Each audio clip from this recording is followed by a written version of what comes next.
Hello, a very lovely morning from here in Delhi, and it's raining outside. The weather is absolutely pleasant and very enchanting after the scorching heat. So, that's perhaps the reason actually why you are finding me in a pretty vibrant mood and in a pretty what we call enchanting mood. So, in this what we call wonderful what we climate and although it's a little bit what we call inclimatic today outside, but still we are going to actually pick up a very formidable chapter, and this is insurance, accounts of insurance company. In fact, we have just about what we call finished banking company, and as you must have noticed, you initially had the hunch that it was tough, it was complicated, but now I'm very sure that you must have realized that banking company was neither tough, neither what was complicated, and nor what we call there was any clumsy accounting procedures. So after having a look over the banking companies, now we are moving over to yet another formidable chapter, but at the same time let me make it absolutely clear in the beginning itself, it is neither tough nor what we call very what we call complex, as most of the students I find actually unnecessarily nurse what we call hunches regarding this particular chapter.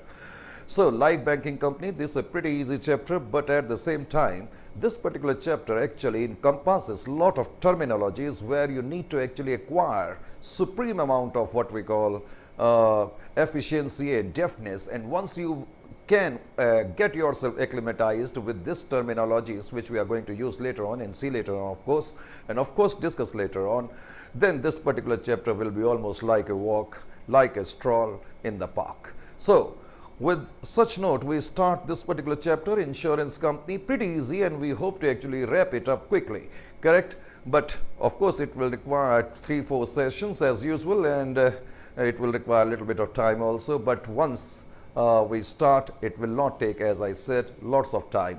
So here we go and start this particular chapter. If you are ready, and all the centers who I haven't yet seen the green buttons on the screen, so it means some of the centers haven't logged in yet.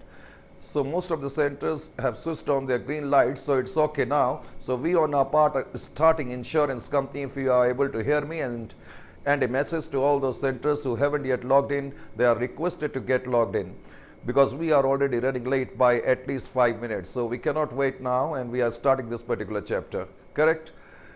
So here we go, and we start the what we call session of the day. So insurance company, जैसा कि बेटे मैंने कहा कि एक important और अहम chapter है, लेकिन एट द सेम टाइम मैंने साथ में ये भी कहा कि इंश्योरेंस कंपनी के बारे में कुछ लोगों को अननेसेसरी हंचेस होते हैं, एक डर होता है, एक क्या कहते हैं उसको, आशंका सी होती है कि शायद या फ़कत ये चैप्टर जो है टफ होगा, लेकिन ऐसा कुछ नहीं है। जैसा कि आपने बैंकिंग कंपनी में भी देखा, बैंकिंग कंपनी भी निहायत इजी चैप्टर है, और इंश्योरेंस कंपनी ऑनेस्टली स्पीकिंग उससे भी ज़्यादा इजी चैप्टर है। मैंने कुछ लम्हा पहले ये भी कहा कि इस चैप्टर में शब्दावली यानी कि टर्मिनोलॉजीज़ का जो है बहुत बड़ा खेल है। एक बार अगर टर्मिनोलॉजीज़ पे आपका कंट्रोल स्थापित हो जाएगा तो आप देखेंगे और खुद एहसास करेंगे कि इस चैप्टर में कुछ भी नहीं है। फॉर्मेट्स हैं, फॉर्मेशंस हैं, बस थोड़ा सा मैंने कहा टर्मिनोलॉजीज़ का खेल है, और एक मरतबा जब टर्मिनोलॉजी पे हमारा, जैसा कि मैंने कहा, नियंत्रण स्थापित हो जाएगा, तो आप खुद एहसास करेंगे कि इस चैप्टर में भी कुछ खास ऐसा नहीं है कि जिसके लिए हमें इसकी चिंता करनी पड़े। Is it clear to you? तो ठीक है, स्टार्ट करते हैं फिर। अब इंश्योरेंस कंपनी, तो आप फटाफट मेरे साथ लिखें इंश्योरेंस। तो इंश्योरेंस का फिर अब चैप्टर, जैसा कि मैंने कहा, अब स्टार्ट करने का वक्त आ गया है। तो इंश्योरेंस कंपनी, आइए अभी आप ध्यान से, हालांकि मैं स्लोली तो लिखता ही हूँ, लेकिन एट द सेम टाइम मैं चाहता हूँ कि आप इसको पहले एक बार समझ लें, और उसके बाद आप नोट जो करेंगे तो वो बाद में करें। इंश्योरेंस कंपनी, ये मैंने लिखा इंश्योरेंस कंपनीज। वैसे चैप्टर का नाम है अकाउंटिंग फॉर इंश्योरेंस कंपनी, इसको कंफ्यूज नहीं करना है बेटे। इससे पहले भी आप एक चैप्टर कर चुके हैं इंश्योरेंस क्लेम्स का, वो एक अलग चैप्टर है। ये अकाउंटिंग फॉर इंश्योरेंस कंपनीज है, करेक्ट?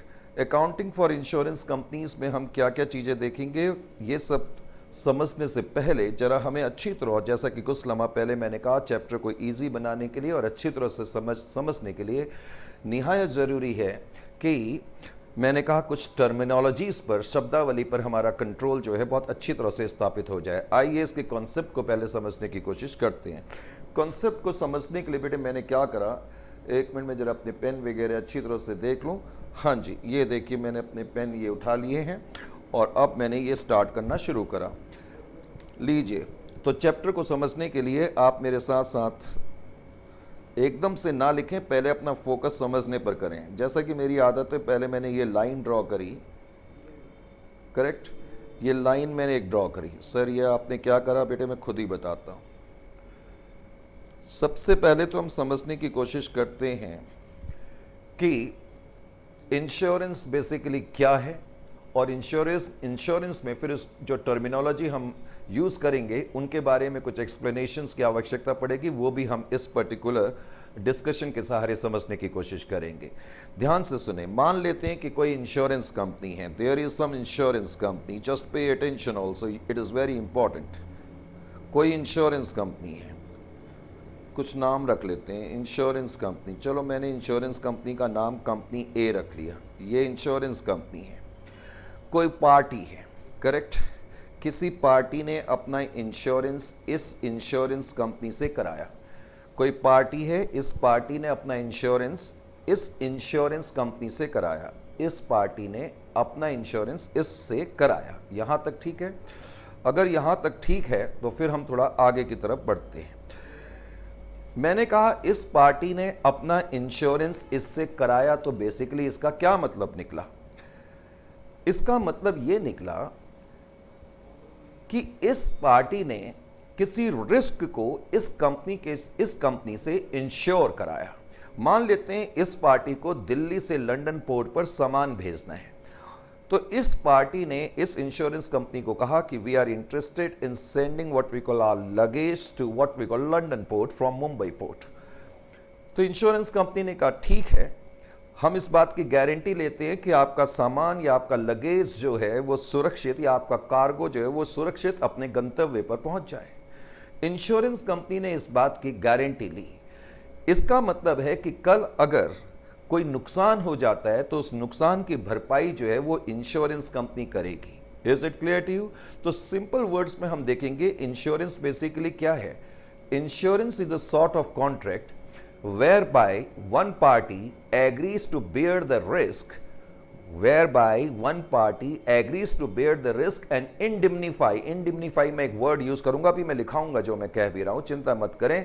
तो इंश्योरेंस एक तरीके का कॉन्ट्रैक्ट है जिसमें कि इंश्योरेंस कंपनी रिस्क बेयर करती है और इस बात की गारंटी लेती है कि इन केस अगर वो रिस्क मटेरियलाइज हो जाएगा तो हम आपको कंपनसेट करेंगे, इंडिम्निफाई करेंगे। इंडिम्निफाई का मतलब है कंपनसेट करना।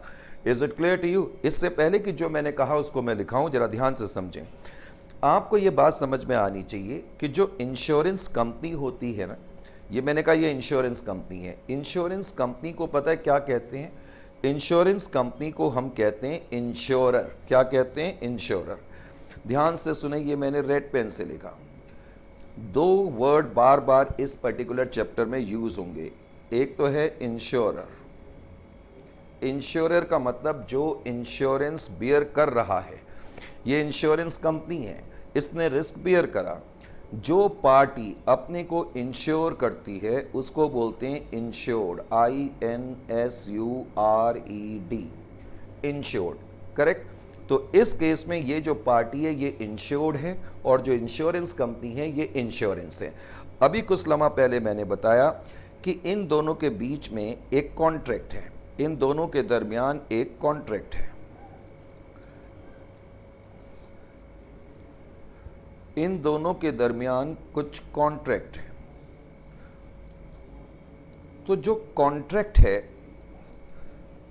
ध्यान से सुने, अब जो उस वक्त मैंने कहा था उसको मैं लिख रहा हूं, आप भी यहां पर लिखेंगे मेरे साथ साथ। Insurance is a contract. Insurance is a contract. Insurance is a contract between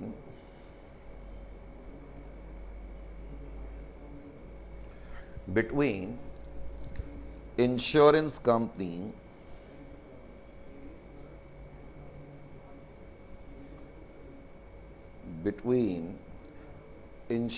company that is insurer,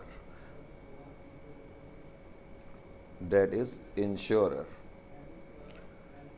and the party, यहां पार्टी से मेरा मतलब किससे है? इंश्योर्ड से, जो अपना इंश्योरेंस करा रही है।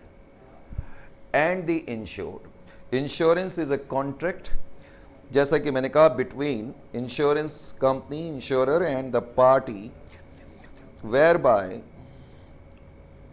Bye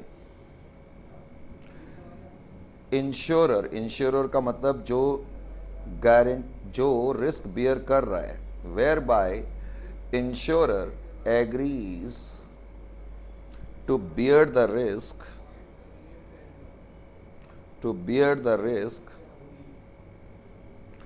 and indemnify, indemnify, indemnify का मतलब है टू कंपनसेट, मैं लिख रहा हूं यहां पर, to compensate. Insurance is a contract between insurance company, that is insurer, and the party whereby insurer agrees to bear the risk and indemnify the insured. The insured का मतलब है वो पार्टी जिसने अपना इंश्योरेंस कराया है। To indemnify the insured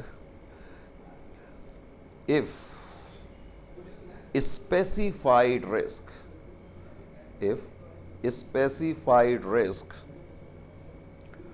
मटीरियलाइजेस, तो अगर वो रिस्क मटीरियलाइज हो जाएगा तो इंश्योरेंस कंपनी क्या करेगी? इंश्योर्ड को कंपनसेट करेगी। तो ये इंश्योरेंस का कॉन्ट्रैक्ट है। पहले तो ये बात समझ में आनी चाहिए। जब दो पार्टीज के बीच में किसी भी तरीके का कॉन्ट्रैक्ट होता है तो जाहिर सी बात है कि उस कॉन्ट्रैक्ट की कुछ शर्तें होती हैं, कुछ कंडीशंस होती हैं, कुछ टर्म्स होती हैं। तो उन टर्म्स को जिस कागजात में लिखा जाता है उसको क्या बोलते हैं, उस डॉक्यूमेंट को क्या बोलते हैं, ये भी जरा ध्यान से समझें। लिखें जी, नेक्स्ट पैराग्राफ में लिखें, और ये मैं अपना रेड पेन भी जरा ओपन करके रख लूं। Document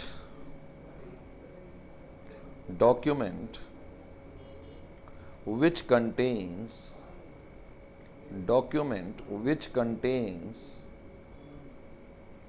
all the terms and conditions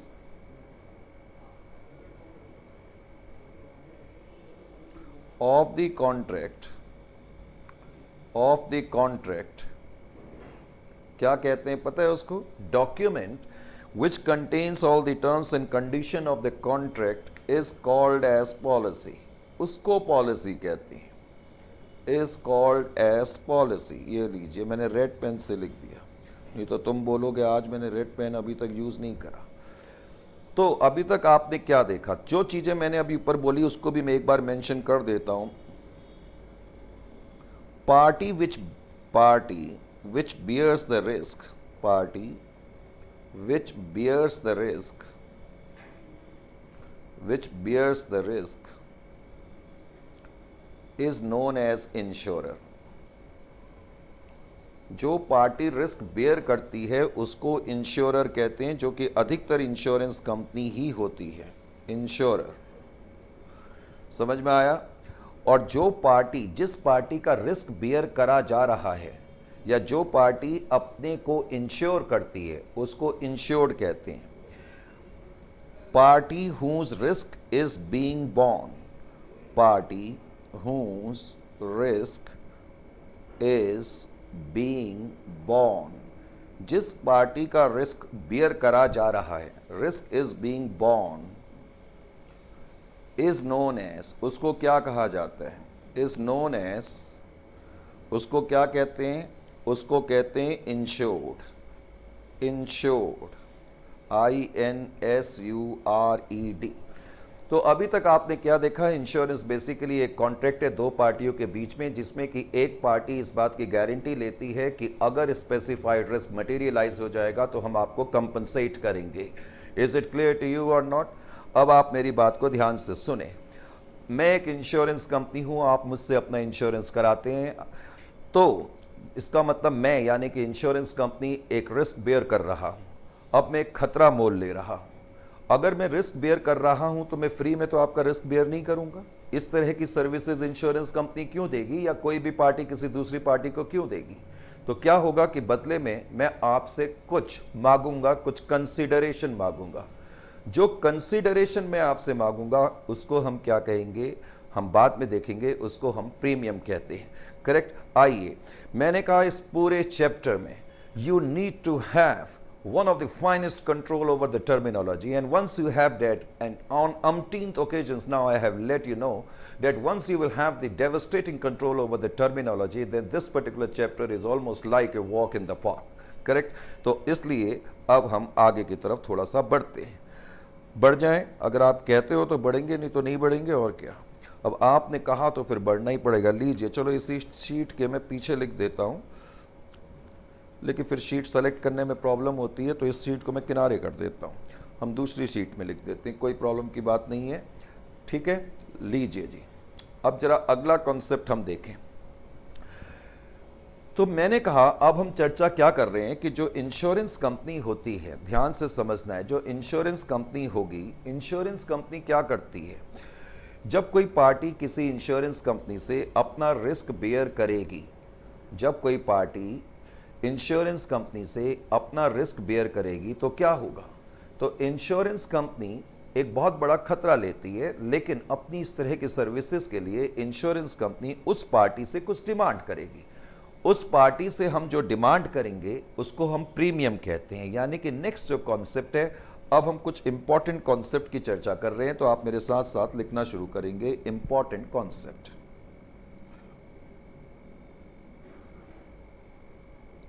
important concept. अब हमने कुछ इंपॉर्टेंट कॉन्सेप्ट्स की चर्चा करी। उन इंपॉर्टेंट कॉन्सेप्ट में भी सबसे पहले हमने क्या लिया? The concept of premium. पहले हम चर्चा कर रहे हैं कॉन्सेप्ट ऑफ प्रीमियम की। लो जी, कॉन्सेप्ट ऑफ प्रीमियम।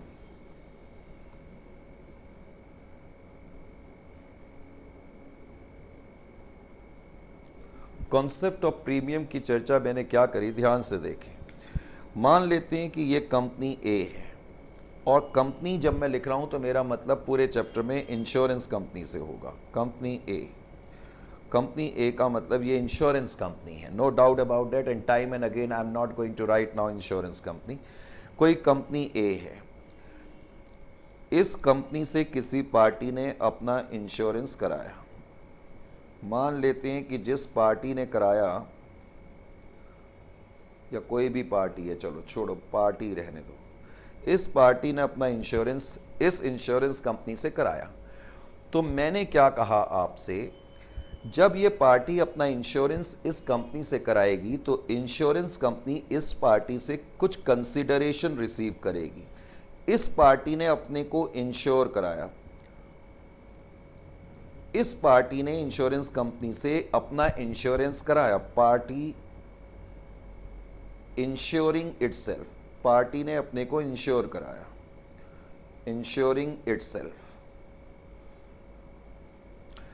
अब जब ये पार्टी अपने को इंश्योर कराएगी तो मैंने क्या कहा, इंश्योरेंस कंपनी इस पार्टी को बोलेगी कि आप हमें कुछ कंसीडरेशन दो। भाई फ्री में थोड़ी हम कुछ करेंगे, इस पार्टी ने अपना इंश्योरेंस कराया तो insurance company will demand some consideration, यानी कि ये पार्टी हमें कुछ कंसीडरेशन देगी। उस कंसीडरेशन को हम क्या कहते हैं, कंसीडरेशन देगी, and that consideration is known as premium. पहले तो आपको ये बात समझ में आनी चाहिए, उस कंसीडरेशन को इंश्योरेंस, याद रखें हम जो कुछ भी देख रहे हैं इंश्योरेंस कंपनी के एंगल से देख रहे हैं, पहले तो ये बात बिल्कुल क्लियर हो जानी चाहिए। हम जो भी चीजें देख रहे हैं इंश्योरेंस कंपनी के एंगल से देख रहे हैं, तो ये बात में किसी भी तरीके का डाउट नहीं रहना चाहिए। नंबर एक, वेट, अभी हम कॉन्सेप्ट ऑफ प्रीमियम के अंदर ही चल रहे हैं, करेक्ट। लीजिए, मैंने अब एक डायग्राम और बनाया। सर अब आप क्या कर रहे हैं? अब जो मैं तुम्हें बताने की कोशिश कर रहा हूं, मैं तुम्हें कुछ ऐसी चीजें बताने की कोशिश कर रहा हूं जिसका बहुत यूज होगा आने वाले व्हाट वी कॉल टॉपिक्स में। आने वाले टॉपिक्स से मेरा मतलब है आने वाले सेशंस में, तो इसलिए यहां पर ध्यान दें। आइए जी, अब मैंने क्या करा, एक बार फिर से लीजिए ये लाइन लगा दी, नजर ही नहीं आ रहा, अब ठीक है, ठीक है, थोड़ा सा नीचे कर दूं, हाँ, now I think it's okay. मान लेते हैं कोई पार्टी है, सर आप क्या बता रहे हैं, वही बताने जा रहा हूं बेटे, कुछ नई चीज बता रहा हूं, और ये इंश्योरेंस कंपनी ए है, इंश्योरेंस कंपनी ए। इस पार्टी ने अपना इंश्योरेंस हमसे कराया। अब मेरी बात को ध्यान से समझें, जरा इमेजिन करें कि आपको अपना इंश्योरेंस कराना है, किसी चीज का, हाउस का इंश्योरेंस कराना है, इस पेन का कराना है, अपने बालों का कराना है। आजकल तो ऐसे इंश्योरेंस है कि किसी भी चीज का नाम लो उसके लिए इंश्योरेंस है। किसी ने अपने बाल, किसी ने गाल, किसी ने नाक तक का भी इंश्योरेंस करा के रखा हुआ है, करेक्ट। जब माइकल जैक्सन की डेथ हुई थी ना, पता नहीं आपने शायद ये नाम सुना है या नहीं सुना, माइकल जैक्सन, अब हमारी जनरेशन में जो लोग हैं उनको मालूम है, तो शायद तुम लोगों को भी मालूम होगा, he is considered as one of the finest dancers ever, और क्या बोलते हैं, सिंगर ऑल्सो। तो उनका एक कैसेट है, मुझे याद है, हिस्ट्री, मेरे ख्याल से शायद वो रिकॉर्ड है उसका, कि उससे ज़्यादा आज तक सेल किसी भी कैसेट या सीडीज की नहीं हुई। खैर एनीवे, तो पॉइंट यहाँ पर क्या समझना है, जब माइकल जैक्सन की डेथ हुई तो 12 लीडिंग यूएसए की कंपनी, इंश्योरेंस कंपनी लिक्विडेट हो गई। इतना हैवी इंश्योरेंस उसने करके रखा था। खैर ये चर्चा और ये पॉइंट मैं दोनों अभी बाद में और ज़्यादा यूज़ करूंगा, लेकिन अभी मुझे जो यूज़ करना है, मैं क्या बता रहा हूँ ध्यान से सुने। मैं बता ये रहा हूँ, आज की इस मसरूफ़ ज़िंदगी में हम लोगों को, अब मैं कहना तो नहीं चाहता, लेकिन इस मसरूफ़ ज़िंदगी में, मसरूफ़ का मतलब है बड़ी बिजी ज़िंदगी में, आजकल लोगों के पास वक्त नहीं है। मम्मी तुमसे कहती है एक गिलास ज़रा पानी दे देना, आप कहते हो टाइम नहीं है, मोबाइल से फुर्सत हो तो तभी तो टाइम मिलेगी। ईमानदारी से जरा अपने दिल से पूछो, कितना कहना मानते हो मम्मी का तुम लोग। तो आजकल तो मैंने कहा इतने मसरूफ़ तो क्या कहूँ मैं, बल्कि आलसी हो गए लोग आजकल। तो आज की इस आलसमय और मसरूफ़ ज़िंदगी में लोगों के पास सबसे बड़ी कमी जो है वो है वक्त की। तुमने कई बार नोट करा होगा, पता नहीं करा है या नहीं करा, इंश्योरेंस कंपनी के एजेंट घूमते रहते हैं और वो हम लोगों से बोलते हैं भाई अपना इंश्योरेंस करा लो, और उसमें भी हम कई बार आनाकानी करते हैं। कई बार क्या, अगर मैं हकीकत बयान करूं तो 90% हम मना करते हैं, हम बोलते हैं, बहाने मार देते हैं कि हमारा पहले से ही है, ये है वो है, और इंश्योरेंस कंपनी के एजेंट बेचारे घूमते ही रहते हैं। तो जब मैंने आपसे ये कह रहा हूं, मैं एक इंश्योरेंस कंपनी हूं और मैं ये कहता हूं इस पार्टी ने अपना इंश्योरेंस मुझसे कराया, तो इसका क्या ये मतलब है कि ये पार्टी खुद चल करके मेरे पास आई? नहीं, ऐसा बहुत कम होता है। कम क्या, बहुत रेयर होता है कि कोई पार्टी चल करके आए इंश्योरेंस कंपनी के दरवाजे में और बोले जी हमें अपना इंश्योरेंस कराना है। That is generally not possible, as I said, in the turbulent life and turbulent times of today. तो आजकल के टाइम में तो ये पॉसिबल नहीं होता। तो होता क्या है, इंश्योरेंस कंपनी के अपने एजेंट्स होते हैं, इंश्योरेंस कंपनी के अपने एजेंट्स होते हैं, और इंश्योरेंस कंपनी उनके थ्रू बिजनेस प्रोक्योर करती है। बात समझ में आ रही है? मान लेते हैं इंश्योरेंस कंपनी के ये एजेंट्स हैं, चलो ये एजेंट हैं, इन एजेंट्स के थ्रू इंश्योरेंस कंपनी के पास बिजनेस आता है। ये जो एजेंट हैं, इस पार्टी को जब अपना इंश्योरेंस कराना होगा तो उसको इंश्योरेंस कंपनी के पास जाने की ज़रूरत ही नहीं है। वो इंश्योरेंस कंपनी के जो एजेंट्स हैं उनको कांटेक्ट कर लेगी और फिर इस पार्टी का इस इंश्योरेंस कंपनी से इंश्योरेंस होगा या इंश्योरेंस का कॉन्ट्रैक्ट फिर बनेगा। पॉइंट समझने वाला ये है, जो मैं आपके दिमाग में बैठाना चाहता हूँ वो ये कि जनरली ऐसा नहीं होता कि पार्टी चल करके हमारे पास आएगी और इंश्योरेंस होगा। इंश्योरेंस कंपनी के एजेंट जो हैं इंश्योरेंस कंपनी के लिए बिजनेस प्रोक्योर करते हैं। इनफैक्ट मैं इसको ऐसे लिखूंगा, एजेंट्स प्रोक्योर। प्रोक्योर का मतलब है मेहनत करके, मशक्कत कर करके काम करना, प्रोक्योर करना। अब मैंने ये पेन उठा लिया तो ये पेन मैंने कोई प्रोक्योर थोड़ी करा है। बात समझ में आ रही है कि नहीं आ रही है? प्रोक्योर का मतलब है बहुत मेहनत मशक्कत कर करके कोई रिजल्ट हासिल करना। तो agents procure, PROCURE, procure business. तो जो एजेंट्स होते हैं वो इंश्योरेंस कंपनी के लिए बिजनेस लेकर के आते हैं। अब दूसरा पॉइंट ध्यान से सुने, मैंने कहा पूरा जो चैप्टर है इसमें पहले 2-3 सेशन तो केवल और केवल मैंने कहा टर्मिनोलॉजी पर लगेंगे, क्योंकि जब टर्मिनोलॉजी क्लियर होगी तो उसके बाद कुछ है ही नहीं, आप खुद देखेंगे। ये एजेंट इंश्योरेंस कंपनी के लिए बिजनेस लेकर के आए।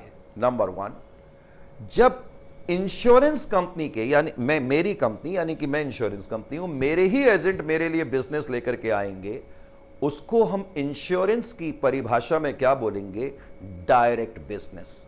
डायरेक्ट बिजनेस क्या बोलेंगे? Direct business. तो ये जो बिजनेस माना जाएगा, ये जो बिजनेस माना जाएगा, क्या माना जाएगा? डायरेक्ट बिजनेस माना जाएगा। डायरेक्ट बिजनेस क्या बोलेंगे इसको?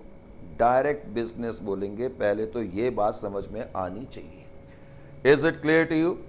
तो जब पार्टी ने अपना इंश्योरेंस कराया हमारे ही एजेंट के थ्रू, तो this is known as direct business. कहने के लिए हम कह देते हैं कि इंश्योरेंस कंपनी को इस पार्टी से डायरेक्टली बिजनेस मिला, हमारे ही एजेंट से मिला, तो इसका मतलब हमें डायरेक्टली बिजनेस मिल गया। डायरेक्ट बिजनेस, तो बेटे ये तो है डायरेक्ट बिजनेस का केस। तो एक तो डायरेक्ट बिजनेस का केस बहुत अच्छी तरह समझ में आना चाहिए।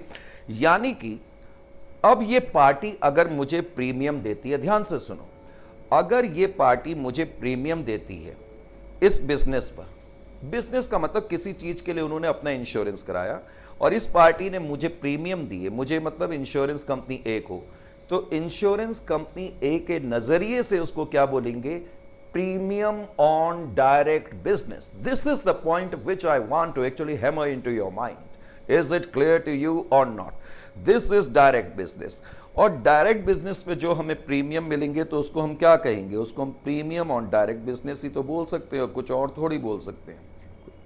Premium on direct business. तो अगर मैं बाद में कभी यूज करूं ये word premium on direct business, तो आपको समझ में आना चाहिए कि ये प्रीमियम हमें पार्टी से उस बिजनेस पर मिला जो कि हमारे ही एजेंट उस पार्टी से लेकर के आए। Is it clear to you? तो इस पार्टी से हमें बिजनेस मिला, एक ये पार्टी हमें प्रीमियम देगी, तो इसको मैं बोलूंगा प्रीमियम ऑन डायरेक्ट बिजनेस। तो एक तो मैंने सिर्फ प्रीमियम बोला था इससे पहले, अब मैंने क्या बोला? Premium on direct business. और मैं तुम्हें कुछ और आगे बताने जा रहा हूं। मैंने कहा जिसमें लम्हा ब लम्हा, आहिस्ता आहिस्ता, सनेह सनेह, धीरे धीरे आगे बढ़ना पड़ेगा। अब इसके लिए मैंने क्या करा? जरा आगे की तरफ छलांग लगाई। अब जरा आगे बढ़ जाते हैं। ये शीट मैंने यहां पर रखी।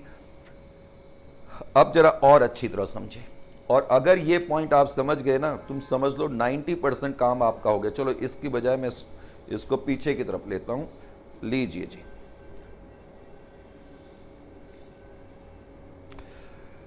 आइए, ये मैंने एक लाइन खींची जो कि हमारी आदत ही अब बन गई है। ये याद रखें, हम पूरा चैप्टर जो एनालाइज कर रहे हैं वो इंश्योरेंस कंपनी ए के एंगल से कर रहे हैं। मतलब जो हम ये आपसे चर्चा कर रहे हैं, हम जो भी चीज़ बेटे एनालाइज करेंगे, ये इंश्योरेंस कंपनी ए के एंगल से हम एनालाइज करेंगे। Is it clear to you? Insurance company A के एंगल से मैंने एनालाइज करा।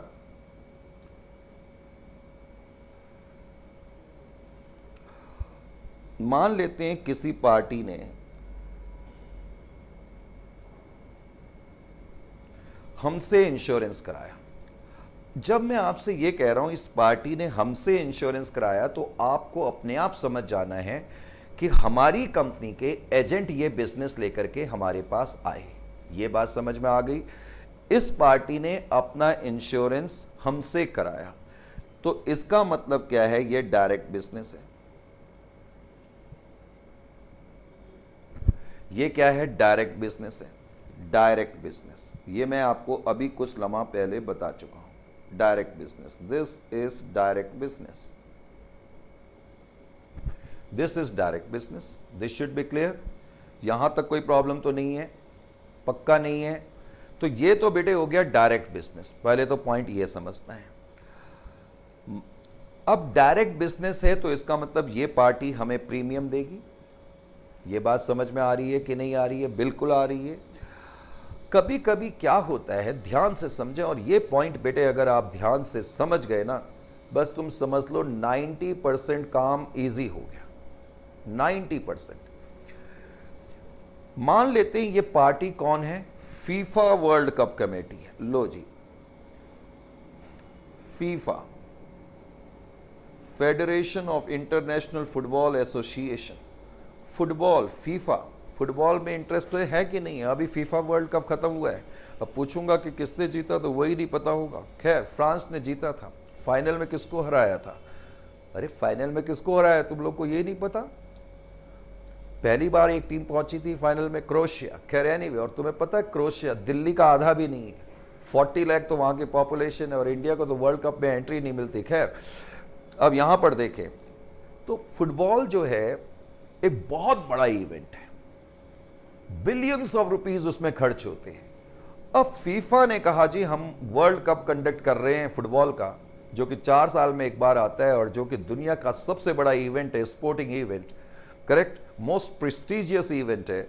तो इंश्योरेंस कंपनी बड़ी खुश हो गई क्योंकि इस पार्टी ने कहा, यानी कि फीफा ने कहा कि भाई हम तकरीबन 400 करोड़ का आपको प्रीमियम देंगे। ये तो बड़े खुश हो गए, 400 करोड़ का प्रीमियम।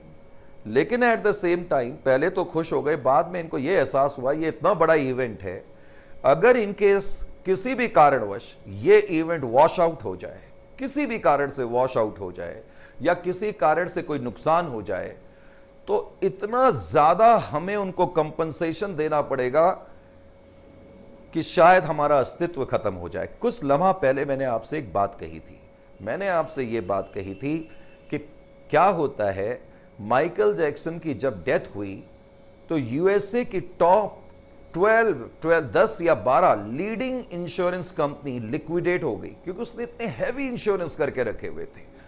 इंश्योरेंस कंपनी को यह एक खतरा होता है कि इनकेस अगर रिस्क मटेरियलाइज हो जाए और इतना ज्यादा कंपनसेशन हो तो कई बार अकेले रिस्क बियर करने में कुछ समस्या उत्पन्न हो सकती है, जैसा कि उस वक्त हुआ जब माइकल जैक्सन की डेथ हुई।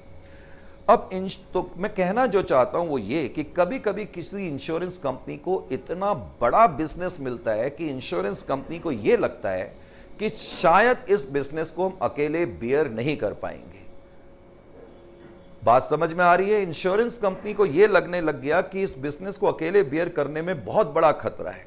अब मेरा पॉइंट जरा ध्यान से अगर आप समझ जाते हैं तो बहुत ही बढ़िया बात, ध्यान से सुने। अब मार्केट में एक और इंश्योरेंस कंपनी है, इंश्योरेंस कंपनी बी। ये मार्केट में एक और इंश्योरेंस कंपनी है। Is it clear to you? अब मार्केट में जो इंश्योरेंस कंपनी बी है, चलो पहले तो मैं जरा इस पे एक लाइन खींच लूं। ये भी मार्केट में एक कंपनी है। अब क्या हुआ जरा ध्यान से देखें, हम इसी एग्जांपल पे दोबारा लौट करके आ रहे हैं। ये मैं रेड पेन मैंने उठाया, जब मैं रेड पेन उठाऊं तो आप समझ जाना ये क्या है, पार्टी है। इस पार्टी ने हमें बिजनेस दिया, इस पार्टी ने हमें बिजनेस दिया, ये बिजनेस चलते चलते हमारे पास आया,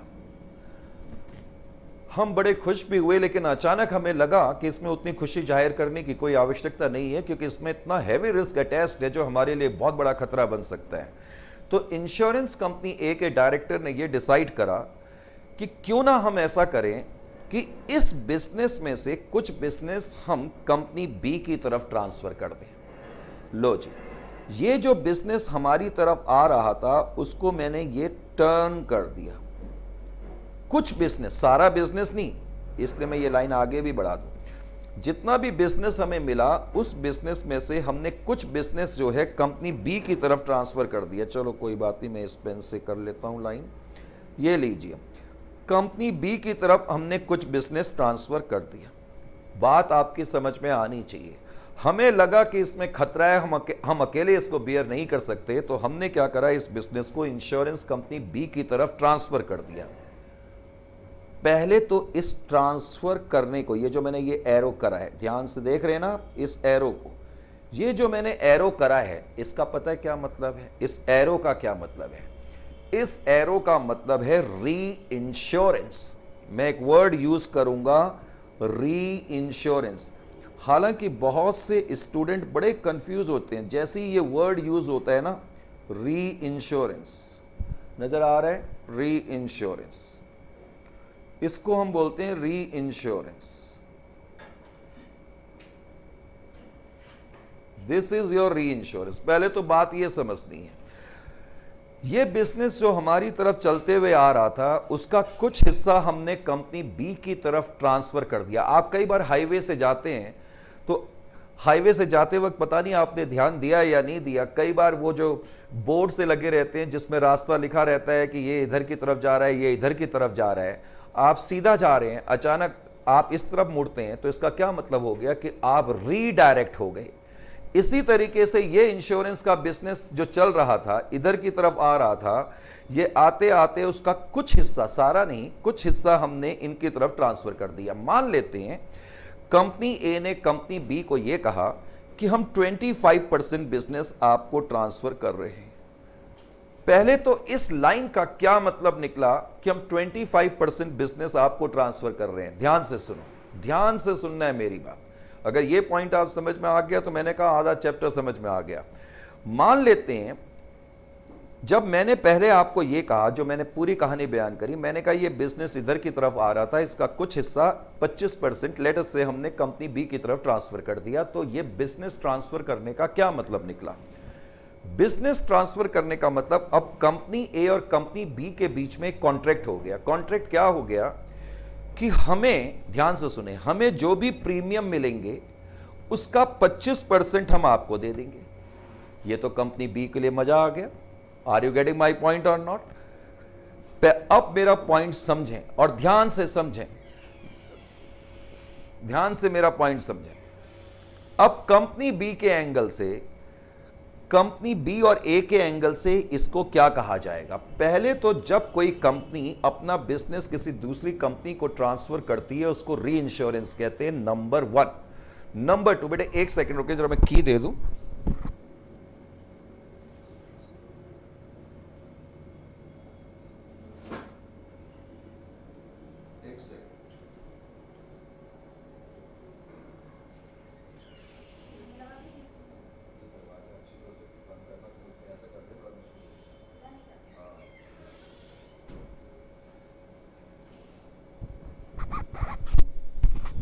हाँ, तो बेटे मैं बात बता रहा था, इंश्योरेंस कंपनी ए है, इस पार्टी से इंश्योरेंस कंपनी को बिजनेस मिला और मैं एक इमेजिनरी फिगर ले लेता हूं। मान लेते हैं कि हमें 1000 करोड़ का, सिंप्लिसिटी के लिए जरा कैलकुलेशन में मेरे को इजी हो जाएगा, 1000 करोड़ का बिजनेस हमें मिला। अब हमने कहा और हमें लगा कि इसमें बहुत खतरा है, तो हमने क्या करा, कुछ बिजनेस कंपनी बी को ट्रांसफर कर दिया जिसको कि हम री इंश्योरेंस बोलेंगे। लेकिन पूरा पॉइंट यहां पर खत्म नहीं होता, इसलिए ध्यान से समझें, इस पॉइंट को बड़े ध्यान से समझें। इस प्रोसेस को तो री इंश्योरेंस बोलेंगे, लेकिन कंपनी ए के एंगल से क्या बोलेंगे और कंपनी बी के एंगल से क्या बोलेंगे? ये बिजनेस जो कंपनी ए की तरफ आ रहा था, कंपनी ए ने कंपनी बी की तरफ ट्रांसफर करा, तो कंपनी ए के एंगल से पता है इसको क्या बोलेंगे? Reinsurance seeded, CEDED। Seeded का मतलब है छोड़ना, छोड़ना। ये बिजनेस इन्होंने छोड़ दिया। और कंपनी बी के एंगल से पता है क्या बोलेंगे? कंपनी बी के एंगल से बोलेंगे री इंश्योरेंस एक्सेप्टेड, री इंश्योरेंस एक्सेप्टेड, री इंश्योरेंस एक्सेप्टेड। कंपनी बी के एंगल से ये बोलेंगे। तो पहले तो री इंश्योरेंस का मतलब क्या है? आप वर्ड री पढ़ो ही मत। इसका मतलब है कि हमने इंश्योरेंस को रीडायरेक्ट कर दिया। बात समझ में आ गई? तो अब आप ध्यान क्या रखें, अब मैं आपको यह बता रहा था, अगर मैं ये कहता हूं कि मैंने 25% बिजनेस इनको ट्रांसफर करा, तो इसका क्या मतलब निकला? इसका यह मतलब निकला कि इस पार्टी से जितने भी प्रीमियम इसको इंश्योरेंस कंपनी ए को मिलेंगे उसका 25% कंपनी बी को देना पड़ेगा।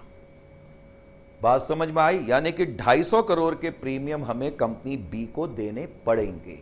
Is it clear to you? और कंपनी ए के एंगल से उसको हम क्या बोलेंगे? Premium on reinsurance ceded, premium on reinsurance ceded. क्योंकि जब कंपनी ए ने अपना इंश्योरेंस का बिजनेस इसको दिया तो कंपनी ए के लिए इसको क्या कहा जाएगा, री इंश्योरेंस सीडेड। सीडेड का मतलब छोड़ना, हमेशा के लिए छोड़ना। 25% बिजनेस हमने छोड़ दिया, तो अपने प्रीमियम की इनकम का कुछ प्रतिशत यानी कि 25% इस केस में हमें इंश्योरेंस कंपनी बी को देना पड़ेगा। अब जरा इस पॉइंट को आप और गहराई से समझ सकें, आइए जी मैं थोड़ा नीचे की तरफ आ गया, जरा मैं ये वाली शीट ऊपर की तरफ कर दूं ताकि, हाँ जी, अब जरा ध्यान से देखें। अब मैंने क्या करा, मार्केट में एक और इंश्योरेंस कंपनी ले ली। ये इंश्योरेंस कंपनी सी है, इंश्योरेंस कंपनी सी। कौन सी कंपनी है, इंश्योरेंस कंपनी सी है। इंश्योरेंस कंपनी सी को कोई बिजनेस मिला किसी पार्टी से, भाई जैसे पार्टी से हमें बिजनेस मिला है ऐसी मार्केट में कोई इंश्योरेंस कंपनी है, उसको भी तो कुछ बिजनेस मिल सकता है या नहीं मिल सकता, बिल्कुल मिल सकता है। इंश्योरेंस कंपनी सी को भी कोई बिजनेस मिला,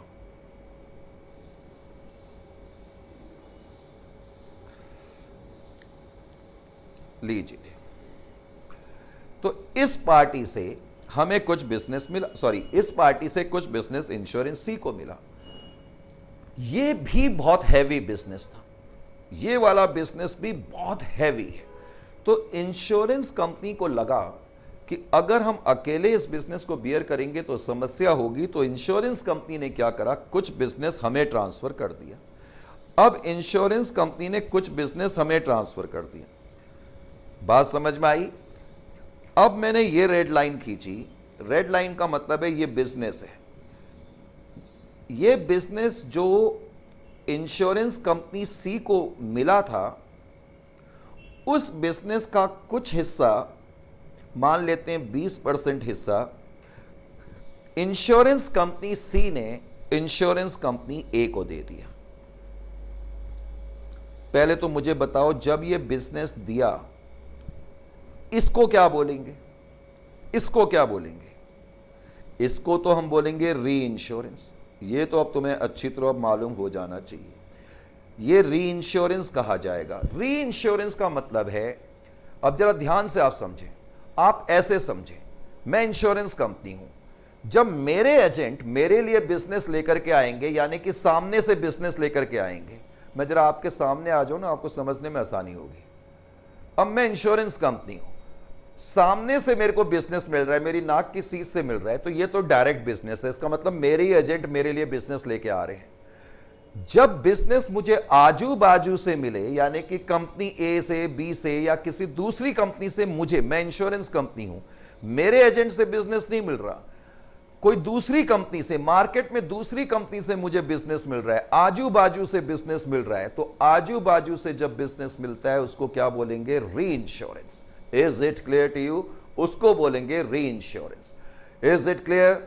अब मैं आपके सामने आता हूं दोबारा से, ये ब्लैक मैजिक है, टेक्नोलॉजी का गेम। तो मैं ये बता रहा था, ये इंश्योरेंस कंपनी, ये आजू बाजू है, करेक्ट। ये गुजराती वर्ड यूज करते हैं, गुजराती ज्यादा यूज करते हैं, मेरे को बड़ा अच्छा लगता है। मैं अहमदाबाद भी गया था एक बार, तो मैंने ये वर्ड सुना आजू बाजू, तो आई रियली, मेरे को बड़ा अच्छा लगता है। तो आजू बाजू का मतलब दाएं बाएं से। तो री इंश्योरेंस, ये बिजनेस ट्रांसफर हुआ। Is it clear to you. अब जरा बताओ, ये जो री इंश्योरेंस है कंपनी, चलो इसको मैं थोड़ा आगे बढ़ा देता हूं। अब मुझे बताओ कंपनी सी के एंगल से क्या है और कंपनी ए के एंगल से क्या है, क्योंकि सी ने ए को बिजनेस ट्रांसफर करा, तो कंपनी सी के एंगल से तो री इंश्योरेंस सीडेड है और कंपनी ए के एंगल से री इंश्योरेंस एक्सेप्टेड है। कंपनी ए के एंगल से री इंश्योरेंस एक्सेप्टेड है। Are you getting my point और नॉट। अब जरा आप मेरे पॉइंट को समझने की कोशिश करें बहुत अच्छी तरीके से। इसका मतलब, मैं जो पॉइंट समझ रहा हूं, देखो यहां पर पहले समझें। कंपनी ए को ध्यान में रखें, अपने दिमाग में कंपनी ए को रखें। कंपनी ए, हम सब चीज जो एनालाइज कर रहे हैं ना, कंपनी ए के एंगल से कर रहे हैं। मुझे एक बात बताओ, मैं कहता हूं कंपनी ए को प्रीमियम मिले डायरेक्ट बिजनेस पे, premium on direct business. Company A को कुछ प्रीमियम मिले डायरेक्ट बिजनेस पे, मुझे जल्दी से बताओ, ये कंपनी ए के लिए इनकम है या नहीं है? सर बिल्कुल है। इसके आगे मैंने आई लिख दिया। ये प्रीमियम इनकम है, जो भी प्रीमियम हमें मिलेगा। अब देखो मैं क्या कह रहा हूं, ध्यान से देखें। Premium received on indirect business, premium received on indirect business. जरा इस पॉइंट को समझें। इनडायरेक्ट जहां भी वर्ड आएगा, डायरेक्ट का मतलब तो सामने से, आपके ही एजेंट आपके लिए इंश्योरेंस का बिजनेस ला रहे हैं। जहां भी वर्ड इनडायरेक्ट आएगा, इसका मतलब आजू बाजू। आजू बाजू से आपको कुछ बिजनेस मिला, जैसे कि इस केस में मिला का मतलब आप, दूसरी कंपनी ने आपको बिजनेस दिया, जैसे कि कंपनी सी ने आपको बिजनेस दिया, तो इनडायरेक्ट बिजनेस आपको मिला और इंश्योरेंस कंपनी सी को जितने भी प्रीमियम मिलेंगे उसका कुछ हिस्सा वो तुम्हें देगी, तो उसको मैं बोलूंगा premium received on indirect business. या इसको हम ये भी बोल सकते हैं कंपनी ए के एंगल से। याद रखें, हमने हर चीज कंपनी ए के एंगल से देखनी है। कंपनी ए के एंगल से हम बोल सकते हैं premium on reinsurance accepted, री इंश्योरेंस एक्सेप्टेड, री इंश्योरेंस एक्सेप्टेड। कंपनी ए के एंगल से देखो बेटे, जब सी ने ट्रांसफर करा तो ए के एंगल से री इंश्योरेंस एक्सेप्टेड है और इनको कुछ प्रीमियम मिले, तो ये इनडायरेक्ट तरीके से इनको प्रीमियम मिले हैं। ऑफ कोर्स ये भी इनकी इनकम है, ये भी इनकम है। बात समझ में आ रही है कि नहीं? ये भी इनकम है, इसमें कोई डाउट थोड़ी है। या कोई डाउट है किसी को तो मुझे बता दो, इसमें कोई डाउट नहीं है। अब एक और बात सुनो, अब मैं आपको एक वर्ड देने जा रहा हूं बड़ा खतरनाक। मैंने क्या दिया? तीसरा point, premium paid on, premium paid on indirect business. Sir premium paid, और ब्रैकेट में मैं इसको क्या बोलूंगा? Premium on reinsurance seeded, री इंश्योरेंस सीडेड, सीडेड, CEDED। बेटे कंपनी ए ने जब कंपनी बी को बिजनेस दिया तो इसका मतलब इन्होंने इंश्योरेंस छोड़ा और कुछ प्रीमियम इनको दिया। तो अब मुझे आप ये बताओ कि ये खर्चा है या इनकम है? अपने प्रीमियम में से कंपनी ए ने कुछ प्रीमियम इनको दे दिया, तो ये खर्चा नहीं है, पहले तो ये मत कहना। हां, इसको मैं ऐसे बोलूंगा, it will reduce premium income, reduce premium income. इस चैप्टर की खूबसूरती क्या है कि अगर कोई इनकम है तो वो इनकम ही रहेगी, उसको हम कभी खर्चा नहीं बोलेंगे। तुम इसको ऐसे बोलोगे कि यह आपकी इनकम को कम करेगी। Is it clear to you और नॉट? बात समझ में आ गई? अभी तक के इस सेशन में हमने जो बेसिकली देखे कॉन्सेप्ट, इंश्योरर क्या है, what exactly insured, what exactly the insurance is, then we also took into account what is the meaning of policy. Besides that, we have had a discussion of what we call premium, what we mean by premium on direct business, what we mean by premium on indirect business. Further, what exactly is the meaning of reinsurance, what exactly is the meaning of reinsurance ceded and accepted. These are the things which we discussed. Wait. तो इसको मैं अभी यहीं पर finish कर रहा हूं और नेक्स्ट सेशन में अभी हम यहीं से आगे बढ़ेंगे, ठीक है?